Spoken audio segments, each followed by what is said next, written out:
एक अमेरिकी अखबार द वॉल स्ट्रीट जर्नल का दावा है, यह देखिए आप, US races to accomplish Iran mission before munitions run out. दावा यह किया जा रहा है कि ईरान से युद्ध में अमेरिका को हथियारों की कमी हो सकती है। वॉल स्ट्रीट जर्नल ने लिखा है कि अमेरिका ईरान पर हमलों के दौरान तेजी से एयर डिफेंस इंटरसेप्टर्स और दूसरे हथियारों का इस्तेमाल कर रहा है, जिससे उसके हथियारों के भंडार पर दबाव बढ़ रहा है। इससे निपटने के लिए पेंटागन तेजी से थाड, पेट्रियट और स्टैंडर्ड मिसाइल इंटरसेप्टर के स्टॉक को फिर से भरने की कोशिश कर रहा है। अमेरिकी सेना ने सैकड़ों ईरानी मिसाइल और ड्रोन हमलों को काफी हद तक विफल किया है। हालांकि कुछ हमले खासकर खाड़ी के अरब देशों में सफल रहे हैं जो ईरान के करीब है। संघर्ष अभी खत्म नहीं हुआ है और आगे भी हमले हो सकते हैं। दरअसल ये चिंता इसलिए भी बढ़ गई है क्योंकि किसी को पता नहीं है कि ईरान के साथ युद्ध कब तक चलेगा।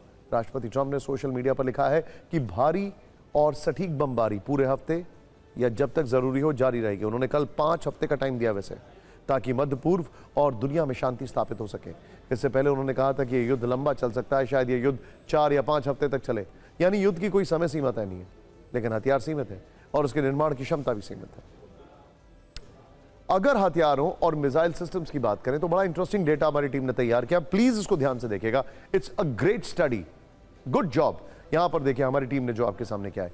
अमेरिका ने 2024 में थाड सिस्टम इजराइल में तैनात किया था। एक थाड जॉर्डन में भी तैनात है, जहां अमेरिकी लड़ाकू विमान मौजूद हैं। यह ईरान युद्ध में काफी महत्वपूर्ण साबित हो रहा है। पेंटागन पेट्रियट और स्टैंडर्ड मिसाइल SM-3 इंटरसेप्टर के स्टॉक भी बढ़ाने की कोशिश कर रहा है। पेट्रियट कम ऊंचाई पर उड़ने वाले खतरों को रोकता है। अमेरिका समुद्र से दागे जाने वाले टॉमाहॉक, क्रूज मिसाइल और विमान से दागे जाने वाले हथियारों का भी उपयोग कर रहा है। यह सब पिछले साल यमन के हूती लड़ाकों के खिलाफ ऑपरेशन रफ रेडार के बाद हो रहा है। इजराइल भी अपने एरो 3 एयर डिफेंस इंटरसेप्टर और एयर लॉन्च बैलिस्टिक मिसाइलों की कमी से जूझ रहा है। मतलब अमेरिका और इजराइल ने ईरानी मिसाइलों से बचने के लिए इस इलाके में बड़ी मात्रा में मिसाइल और इंटरसेप्टर तैनात किए। यहां तक कि अरब के साझेदार देशों से भी तैनाती की गई है। ऐसे में अगर युद्ध लंबा खिंचता है तो पेंटागन को दक्षिण कोरिया में तैनात अपने हथियारों को इधर लाना पड़ सकता है। ऑलरेडी वो अपना वॉरशिप जो कि साउथ चाइना सी में था उसको मूव कर चुका है। ऐसी खबरें कि अमेरिका में इस पर भी सोच विचार किया जा रहा है। इससे चीन और उत्तर कोरिया पर नजर रखना उसके लिए मुश्किल होगा। वैसे हथियारों की कमी के आकलन पर अलग अलग तरह की बातें चल रही हैं। थिंक टैंक स्टिम्सन सेंटर की सीनियर एक्सपर्ट केली ग्रीको ने कहा है कि ऐसा खतरा है कि इससे पहले कि ईरान की मिसाइलें खत्म हो, अमेरिका और उसके साथी देशों के पास इंटरसेप्टर मिसाइलें खत्म हो सकती हैं। हालांकि पूरी तरह निश्चित नहीं है।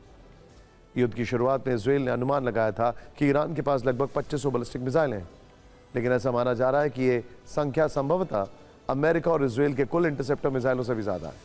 सिर्फ अमेरिका ही नहीं, इजराइल भी अपने हथियार भंडार को लेकर दबाव में है। हालांकि पूर्व इजरायली रक्षा प्रवक्ता जोनाथन कॉनिग्रिक्स ने कहा है कि आखिरकार मामला संख्या का है। हमारे पास कितने इंटरसेप्टर होंगे और उनके पास कितने लॉन्चर होंगे। एक और बात, जब बात हो रही है कि ईरान की लीडरशिप खत्म हो गई है, तो मैं आपसे एक सवाल पूछता हूं। अभी तक खमनेई के दोनों बेटों के बारे में कोई जानकारी नहीं है। सोचिए, ईरान के राष्ट्रपति सुरक्षित है, ईरान के विदेश मंत्री खुलकर बयान दे रहे हैं। इसका मतलब क्या है?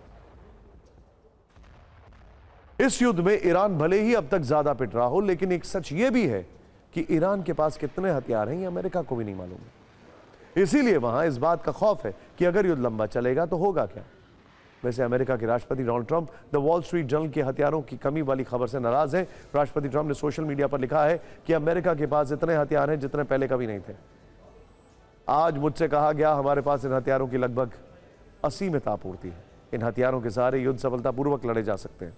हमारे पास आधुनिक हथियारों की अच्छी आपूर्ति है, लेकिन हम अभी वहां नहीं है जहां हमें होना चाहिए। कई मॉडर्न हथियार हमारे लिए दूसरे देशों में सुरक्षित रखे गए हैं।